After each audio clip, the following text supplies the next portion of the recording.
Hi, it's me again with Corel Draw Tips and Tricks, and here's another little video on this ornament.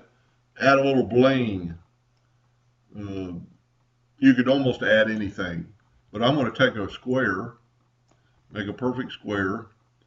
I'm going to make a duplicate of that square, Control D, and holding down the Shift key, you can either go in or out.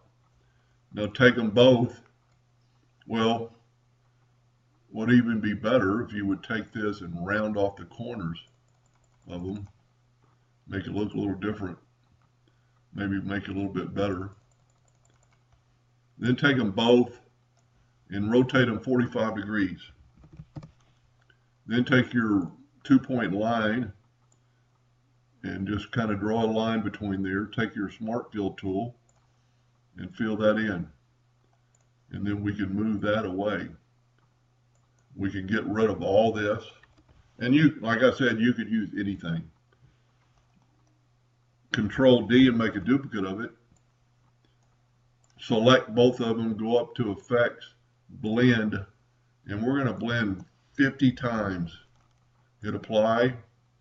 We're going to go right here, New Path. Click on our new path. Now here we want to blend along full path and we want to rotate all objects and hit Apply. And what that did, it made them rotate around the center. Now it's just the opposite of what I had. So let's back up here. I don't know why the blend tool does that, but you could take your blend tool and you can't really, you could hold down your control button and flip them. And then new path, click on your path, full path, rotate all objects and hit Apply. And you could actually, let's make a few less. Let's make it 40. That looks maybe a little better, like a stitching or something. And you could make your lines thinner. You could do anything. This one probably looks a little bit better. But then you could put your text in it. Then all you have to do, let's zoom in a little bit.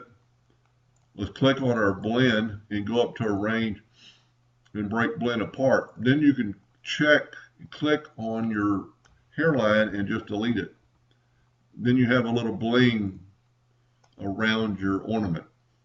Anyway, I hope that helped a little bit. Thank you for watching.